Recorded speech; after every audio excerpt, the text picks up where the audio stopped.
Abu Dhabi में IIT Delhi का international campus open हुआ है और अबू धाबी के क्राउन प्रिंस ने इसका इनॉग्रेशन किया है।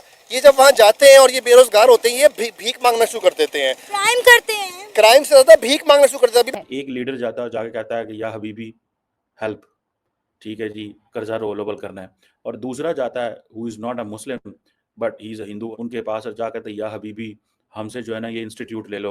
यूएई के कैपिटल में ये कैंपस जो ओपन हुआ है, ये बताता है कि इंडिया की एजुकेशन, इंडिया की तालीम, दुनिया कैसे देखती है इस तालीम। चढ़ाऊं तकरीबन 1.5 घंटे की सीढ़ियां ऊपर चढ़ती हैं, रास्ते में मुझे कोई 40-50 भिखारी मिले हैं, सारे पाकिस्तानी। मैं मजाक नहीं कर रहा हूँ, ये हंसने की बात नहीं, शर्मिंदगी की बायस है। यानी कि आप अपने मुल्क को बदनाम करें पूरी दुनिया में। कोई इंडियन ये नहीं करता, कोई बंगाली ये नहीं करता, कोई श्रीलंकन ये नहीं करता, कोई अफगानी ये नहीं करता, सिर्फ पाकिस्तानी ये करते हैं। सेनेट की कायमा कमेटी के इजलास में वजारत ओवरसीज के हुकाम ने बताया कि यूएई में होने वाले कुल जराइम में से 50% जराइम में पाकिस्तानी मुलव्वस हैं। ओवरसीज पाकिस्तानियों के 3 बड़े मसाइल हैं: अखलाकियात, गैर। स्वागत है साथियों, जब से खबर निकल कर आई है कि इंडिया अबू धाबी में इंटरनेशनल आईआईटी खोलने जा रहा है, तब से पाकिस्तान मीडिया में हड़कंप मच गया है। जहां इंडिया तरक्की करता जा रहा है, वहीं पाकिस्तान को एक और झटका सऊदी अरब ने दे दिया है।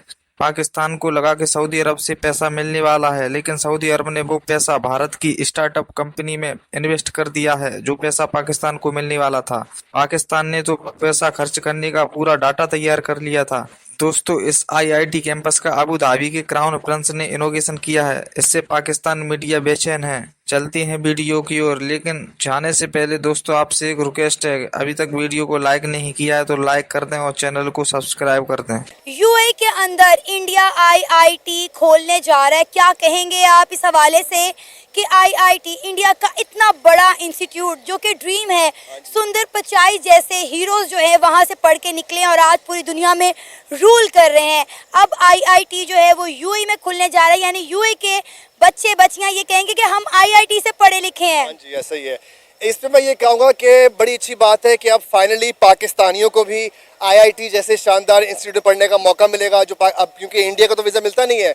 दुबई का स्टूडेंट वीज़ा लेके अब आप भी आईआईटी में पढ़ के सुंदर पिचाई की तरह गूगल के सीईओ बन सकते हैं। पाकिस्तानियों में हालांकि हमारे जो इदारे हैं वो तो इस काबिल नहीं है कि कोई सुंदर पिचाई प्रोड्यूस करें, या कोई इंदिरा नूई जो पेप्सी की सीईओ है, आपका जो माइक्रोसॉफ्ट का सीईओ था, तो हमारे तो इंस्टीट्यूट प्रोड्यूस नहीं कर सकते ये चीज़ें।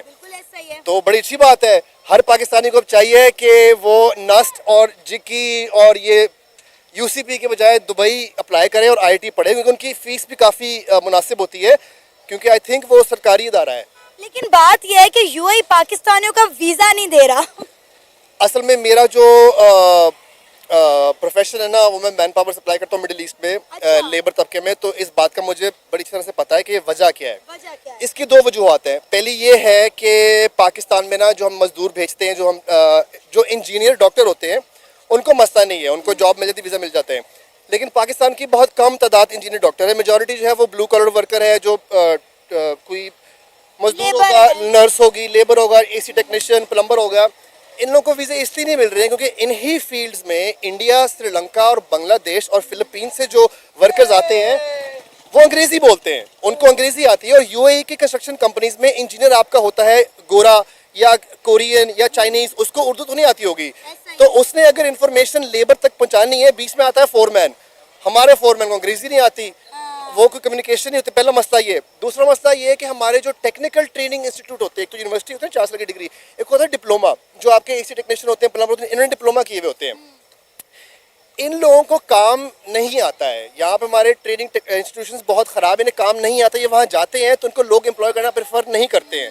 तीसरा मसला, ये जब वहाँ जाते हैं और ये बेरोजगार होते हैं, ये भीख मांगना शुरू कर देते हैं, क्राइम करते हैं। क्राइम से ज़्यादा भीख मांगना शुरू कर देते हैं। अभी मैं उम्रा करने गया, मैंने पहला उम्रा किया, दूसरा उम्रा करने गया, तो मुझे टैक्सी ड्राइवर ने बोला कि यार आप गारे हिरा का ज़ियारत करके आ जाओ। तो मैं गारे हिरा पे चढ़ाऊँ तकरीबन 1.5 घंटे की सीढ़ियाँ ऊपर चढ़ती हैं, रास्ते में मुझे कोई 40-50 भिखारी मिले हैं, सारे पाकिस्तानी। मैं मजाक नहीं कर रहा हूँ, ये हंसने की बात नहीं, शर्मिंदगी की बायस है। यानी कि आप अपने मुल्क को बदनाम करें पूरी दुनिया में। कोई इंडियन ये नहीं करता, कोई बंगाली ये नहीं करता, कोई श्रीलंकन ये नहीं करता, कोई अफगानी ये नहीं करता, सिर्फ पाकिस्तानी ये करते हैं। इसलिए तो पूरी दुनिया हम पे हंस रही है ना। अब आप देखें कि हम यूएई, दुबई, ईरान, इराक जाते हैं तो हम पैसे मांगते हैं। हमने कभी कहा कि आप अच्छे इंस्टीट्यूट आके हमारे मुल्क में खोलें? ताकि हमारे नौजवान भी अच्छी यूनिवर्सिटीज़ में पढ़ सकें। आप हमारे मुल्क में आके इन्वेस्टमेंट करें। इंडिया के प्राइम मिनिस्टर नरेंद्र मोदी हर वक्त किसी मुल्क के मिशन पर होते हैं। ऑलरेडी दुनिया का हर बड़े से बड़ा इन्वेस्टर उनके मुल्क में बैठा हुआ है, फिर भी वो किसी ना किसी को जो है घसीट कर खींच कर ले आते हैं। मैं आपको एक बड़ी सैड बात बताता हूँ, बड़े मेरे जानने वाले ऐसे हैं जिन्होंने आईटी में स्टडी किया हुआ है।